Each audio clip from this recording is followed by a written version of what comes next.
Kalau sama orang kafir mah husnuzonnya kuat sampai bela-belain ngucapin selamat. Tapi kalau sama saudaranya gak ada husnuzonnya, ada sikap adilnya. Tuduhan demi tuduhan enak dilepasin.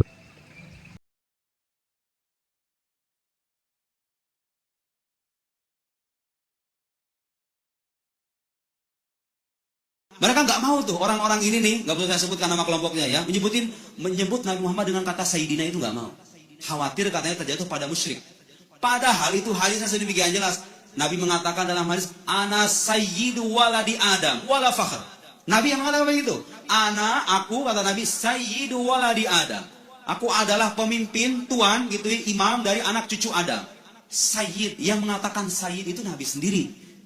Kemudian khawatir umatnya menyangka bahwa Nabi sedang menyombongkan diri. Nabi mengatakan wala fakhr, tidak ada kesombongan.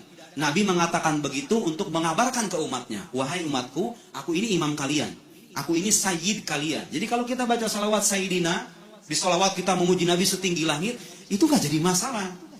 Tidak ada dalil keharamannya juga gitu loh Pak.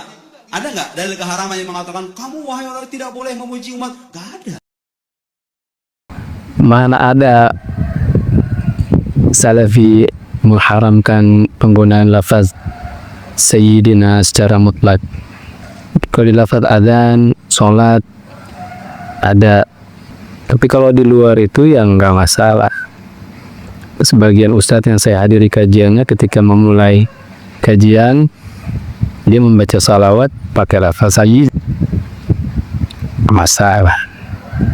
Jadi Ustadz Nuruddin dan yang semisalnya begini memang sebenarnya dia tahu, cuman kadang-kadang dia berusaha membohongi jemaahnya dengan statement-statement yang menyudutkan seperti itu.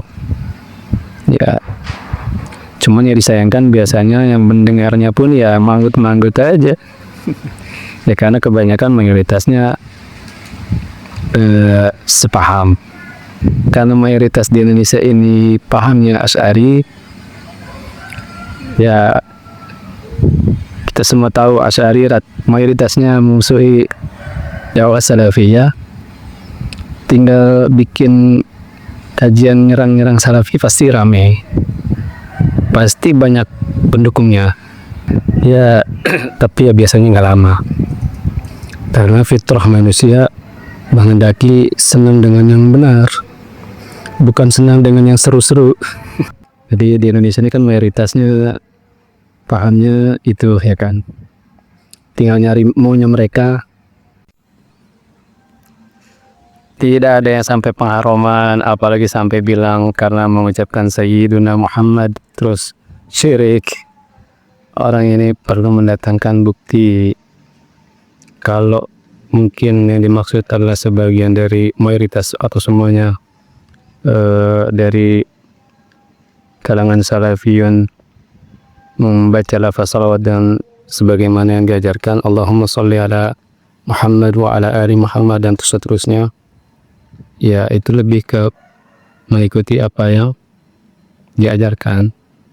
Tapi kalau sampai menyatakan haram atau menjatuhkan vonis syirik, wah nggak ada tuh begitu. Orang-orang seperti itu mestinya ketika memberikan tuduhan kepada saudaranya dengan tuduhan yang keras seperti itu, hendaknya mereka mendatangkan bukti, ya itu sebagai bukti cinta mereka kepada umat Islam. Tanggung jawab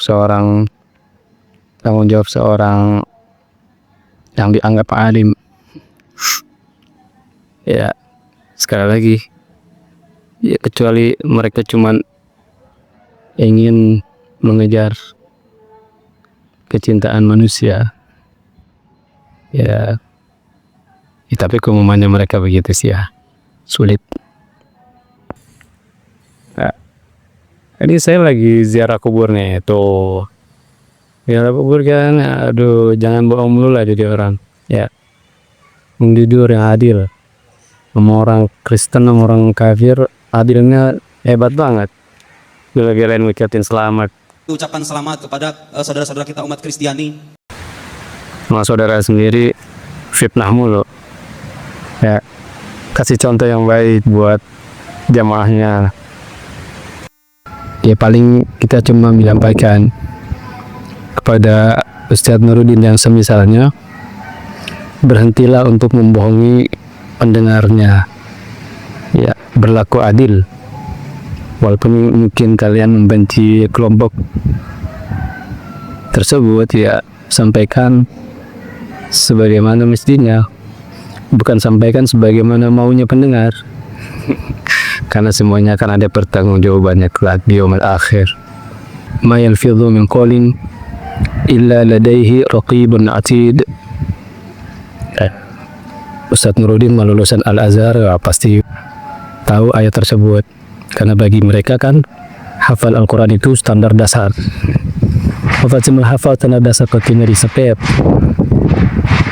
Ya, kalau cuman buat lancar-lancaran ngucapin selamat Natal sama nuduh salafi begini begitu, ngapain jauh-jauh ke Mesir, mas? Kuliah 4 tahun di Ciputat, ya udah bisa begituan doang mah. Ada.